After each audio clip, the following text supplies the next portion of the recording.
adjusting the webcam here. Okay, I thought I'd address the claims of the Muslim community, because being in chat rooms or on YouTube and so forth, and I'll address some claims of Christians too. Basically, I'll just address the claims of Abrahamic faiths when they try to convert individuals to their cults. You encounter a lot of very highly active, highly religious Muslims and Christians anywhere you go online, especially if you hang around religious forums or chat rooms. They're all inundated with atheists, pagans, Satanists, Muslims, Christians, each trying to push their own faith. And they do so in different ways. Of course, the atheists and Satanists and so forth, they appeal to logic, they tell people there's no evidence of God and so forth.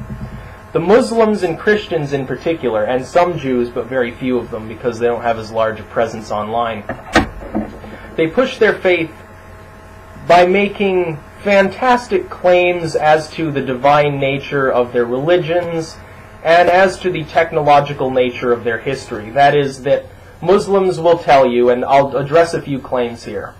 Well, the Quran said the world was round, so that gives our religion credence. Well, there are two problems with this. The verse which they cite in the Quran, which claims the world is round, is speaking of round as a flat circle, which is the notion that the Christians at the time had as well, and the Bible says the same thing, that the world is circular. This implies a flat, circular plane, or perhaps a dome, in a two-dimensional form. Of course, the Bible says the winds are at the four corners of the earth, literally being held back by God. The Quran claims much the same thing, because the Quran is essentially a partially plagiarized version of the Bible and a revisionist view of Christianity and Judaism. Claims to be original and God-inspired, but it's actually not. There is no verse in the Bible or Quran that states that the earth is a sphere.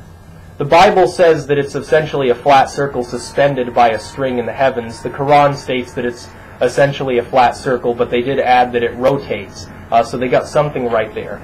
The problem being, of course, a circle is not a three-dimensional form, it's a two-dimensional form and is flat. The Muslims, I've seen them claim that there are scientific miracles in the Quran, certain numbers adding up, certain prophecies about black holes, about the size and shape of the universe, about galaxy structures, and they make the fantastic claim that more and more scientists are legitimizing, especially they note some obscure study in embryology and claim that it's similar to the Quran. When they do this, simply ask them where their sources come from. They cannot cite the source, because these claims are spread word of mouth on Muslim forums and chat rooms, and simply one fundamentalist Muslim will note something on a conspiracy forum, tell it to all of their friends, and it spreads like wildfire throughout the fundamentalist Muslim community. The same thing happens with Christians. When I pointed out the Sounds of Hell recording by Art Bell was a fraud, and criticized it and pointed out the actual origin of that tape, the Christians went into an uproar because they spread it word of mouth. First it spread from Russia to a Finnish fundamentalist group through a newsletter which had a circulation of about 100 people. It was then seized upon by TBN for a scary story about hell, and of course the recording was altered and played on air, and then Art Bell got a hold of it from a conspiracy buff who, of course, had a religious motive. These theories spread word of mouth. They aren't actually substantiated by any legitimate scientific or educational sources. They simply spread word of mouth. They're invented, and they spread from person to person. It's an oral tradition. Recently, there have been more and more Christians popping up on forums and chat rooms claiming that Nephilim, which are the giants, of course, which are supposed to have occurred in biblical times when angels came down and had sex with human women and they spawned giants, which were then killed off by man, that skeletons of these giants are being discovered and then spirited off to museums by people who don't want the story going public. Of course, there's no adequate, legitimate scientific or educational source for these. The only source are conspiracy videos on YouTube, which show these fantastic-looking skeletons, which all use the same footage of one skeleton. There aren't multiple digs or anything. And in fact, these skeletons are actually man-made, manufactured objects which have no actual legitimate history behind them. They're essentially the same as the supposed giant skeleton we all remember from, I believe it was the 20s, which turned out to simply be a chunk of rock which had been etched with acid. There's no real legitimate substantiated story behind it. The fact is that when you can't push your religion on people by appealing to their emotion, in this modern age of science and technology, the fundamentalists find it more appropriate to simply spit out these vague statistics and ideas from pseudo-scientific sources which don't actually back up their stories. The same happens every 10 years or so. Some religiously motivated group goes up on Mount Ararat, brings down a piece of old wood, and claims that it's part of Noah's Ark. They've never actually proven that there's anything up there. Satellite imagery shows nothing. They point out this vault-looking crater. It's been investigated. It's just a crater. There's nothing else there. But the religious people will still, to this day, claim that it's Noah's Ark. They point to all of these little findings of decomposed wood up there, which are carbon dated and revealed to be much younger than Noah's Ark would have been. And they overlook the fact that even if a Noah's Ark did land on Mount Ararat, it would be a pile of dust by now. Again, these groups will go forth and they will claim, oh, well, look at all the technology, and this is Muslims in particular. Look at all the technology Muslims have. Arabic numerals and Aristotle's science and chemistry and all these things that were, the Christian world was in the Dark Ages and Muslims were inventing all these things. No, they didn't invent them. Pagans invented them hundreds of years before Islam ever existed. It was rediscovered by people who coincidentally happened to be Muslims because they were living in the geographic area where the pagans invented these things in the first place. Flamethrower, Greek. Hand grenades, Greek. Machine guns, essentially the first machine guns, Roman.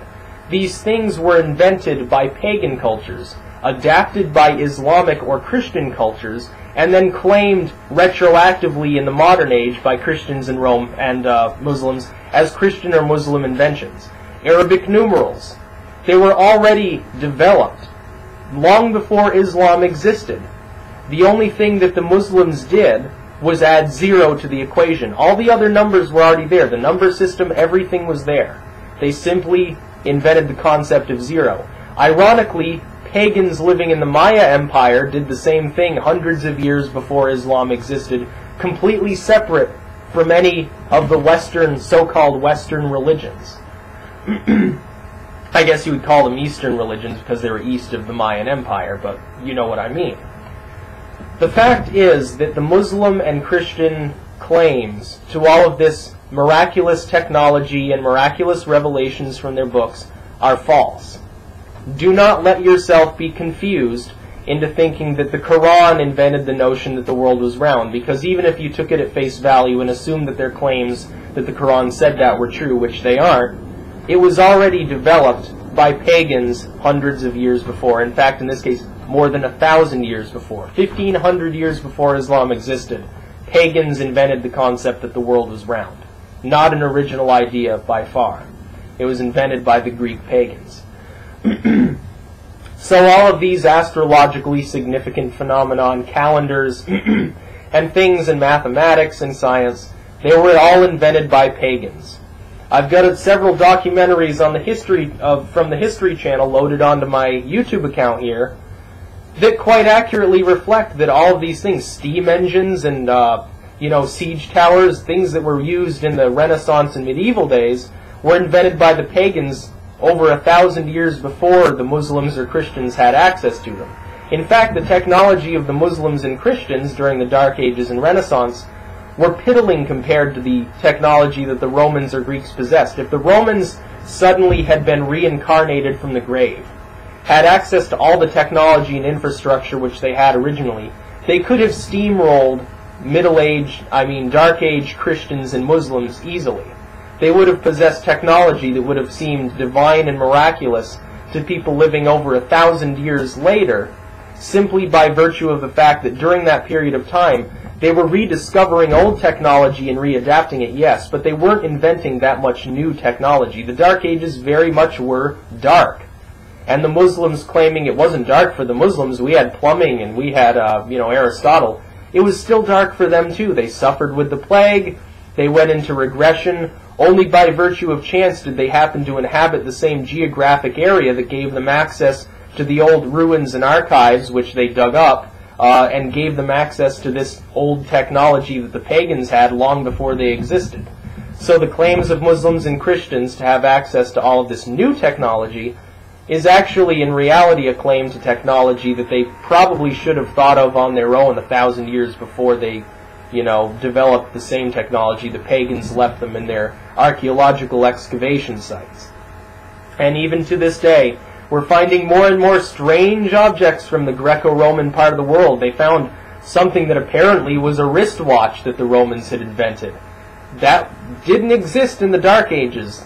Clockworks simply didn't exist then. All of these wonderful things, I wouldn't be surprised if they unearthed rockets that the Romans had created. And if you look at the Atlantis myth, if you take that at face value and assume that Santorini is Atlantis and that an explosion simply destroyed all their technology, look at what the Mexicans were making in pagan times. They had, irrigation canals and modern plumbing, and they made terraforming on a mass scale. The people inhabiting the Caribbean were making, these somewhat primitive but still impressive mound structures. Hybridization of crops wasn't invented by the Muslims or Christians either. All of these innovations that we think of as, singular to these Christian and Muslim groups are actually long predating these religions. And anyway, even if you gave them face value, again, even if you take these claims at face value and you say, oh, well, okay, well then I guess the Christians and Muslims invented all these wonderful things, still doesn't matter. Guess why? Their religion had nothing to do with those inventions. In fact, many of the great inventions of the Renaissance by Christians were done in lieu of approval by the Catholic Church. That is to say that the Church attempted to stop most technological progression during the Renaissance era, and it was only by willful and deliberate ignorance of the Church laws and threat of excommunication that anyone developed anything during that period of time. The Church was still very much in control. The same can be said for the Islamic world.